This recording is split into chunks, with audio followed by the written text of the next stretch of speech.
Hello ATS online class में आपका स्वागत है। आज अपन पढ़ेंगे उत्तरी भारत का विशाल मैदान।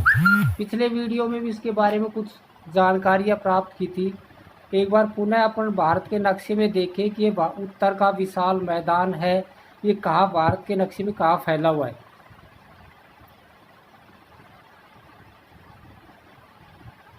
ये भारत का मानचित्र है।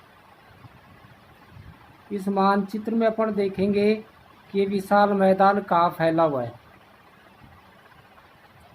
ये पढ़ा था अपन ने पूरा हिमालय। क्या पढ़ा था? हिमालय। हिमालय के नीचे ये जो भाग है, ये संपूर्ण भाग है, ये कहलाता है भारत का विशाल मैदान। भारत का विशाल मैदान।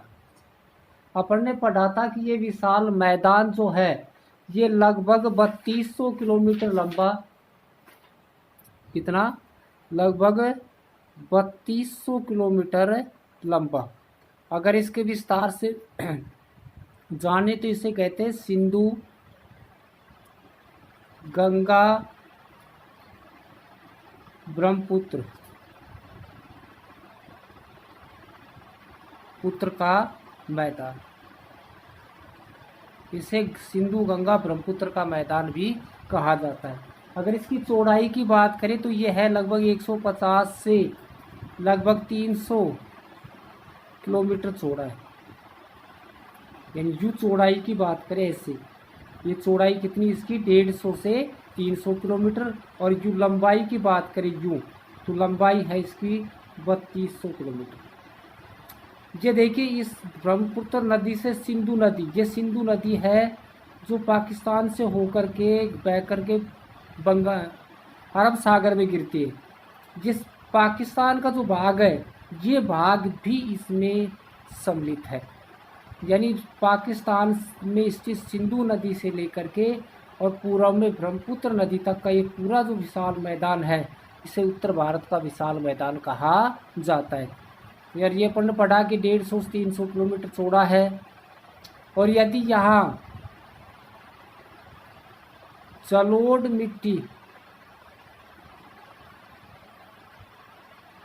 मिट्टी की परतों की बात करें तो लगभग 1000 से 2000 मीटर जलोढ़ मिट्टी की परतें हैं। यानी इसकी मिट्टी की परतों की बात करें कितनी है? 1000 से 2000 मीटर।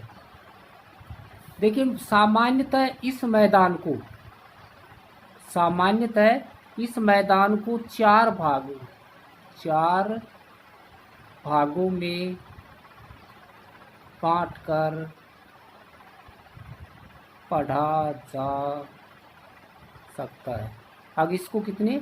4 भागों में बांट करके, सामान्यतः कितने? 4 भागों में बांट करके पढ़ा जा सकता है। 4 भाग देखिए। नंबर 1 भाबर,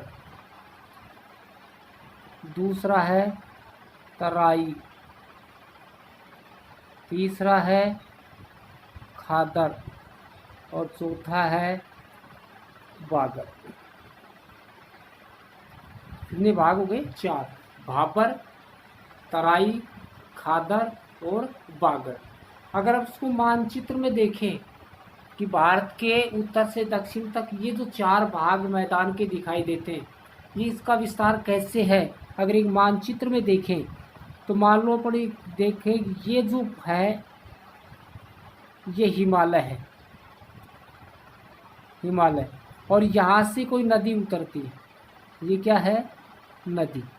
अब हिमालय से कोई नदी उतरती है तो ये नदी जब नीचे उतरती है तो 4 प्रकार के मैदान बनाती, 4 प्रकार के मैदानों का निर्माण करती है। देखिए, पहला, जब नदी पर्वत से उतरती तो कंकड़ पत्थर अपने साथ बहा कर लाती है। और जैसे ये पर्वत से नीचे उतरती है तो इसका वेग कम होता है तो ये कंकड़ पत्थर जो उसके साथ बहकर आते ये पर्वतों की तलहटी में आकर के जमा हो जाते। ये कंकड़ पत्थरों का जो चबूतरा है, इस चबूतरे को कहते हैं भापर। यानी नदी जब पर्वत से उतरती है तो कंकड़ पत्थरों का जो चबूतरा बनाती है, उस चबूतरे को क्या कहा जाता है? भाबर। इसके बाद नदी इन कंकड़ पत्थरों में लुप्त हो जाती है और ये इसके आगे पुनः प्रकट होती है अनेक धाराओं के रूप में। अनेक धाराओं के रूप में ये पुनः प्रकट होती है और ये पूरा भाग क्या बन जाता है? दलदली भाग बन जाता है, जिसको नाम कहा जाता है तराई। क्या कहा जाता है इसको? तराई।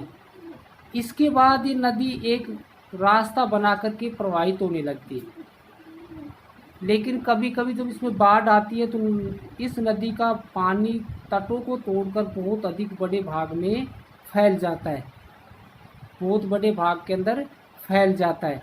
तो इस बड़े भाग को क्या कहा जाएगा? खातर।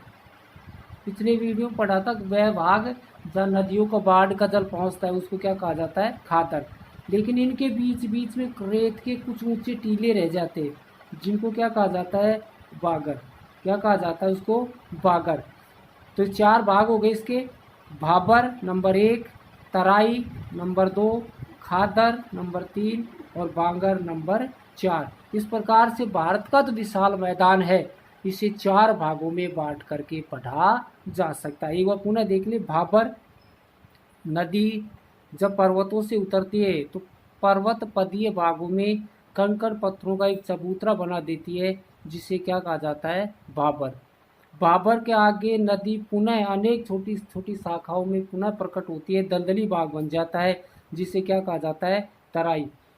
उसके आगे नदी एक रास्ता बना करके बहना शुरू कर देती है, लेकिन बाढ़ के समय नदियों का तटबंध तोड़कर पानी मैदानों में फैल जाता है। उस भाग को क्या कहा जाता है? खादर। और इन खादर भूमि के बीच में कुछ रेत के ऊंचे भाग रह जाते हैं, जिन्हें क्या कहा? जहाँ नदियों के बाढ़ का जल नहीं पहुँचता है उसे क्या कहा जाता है? बागर। इस प्रकार से भारत का उस विशाल मैदान है, इसको 4 भागों में बांट करके पढ़ा जा सकता है। अब बात कर ले कि भाई ये विशाल मैदान कौन कौन से राज्यों में फैला हुआ है, कौन कौन से राज्यों में मुख्य रूप से इसका विस्तार है। तो इसमें देखिए पंजाब, हरियाणा, राजस्थान, उत्तर प्रदेश, बिहार, पश्चिमी बंगाल, इसके अलावा असम जैसे राज्यों में मुख्य रूप से इसका विस्तार है। इसके अलावा मध्य प्रदेश, झारखंड, छत्तीसगढ़, इन राज्यों में भी इनका विस्तार है। यानी मुख्य रूप से बात करें तो पंजाब, हरियाणा, राजस्थान, उत्तर प्रदेश, बिहार, पश्चिम बंगाल, असम राज्यों में इसका विस्तार सबसे अधिक पाया जाता है। धन्यवाद।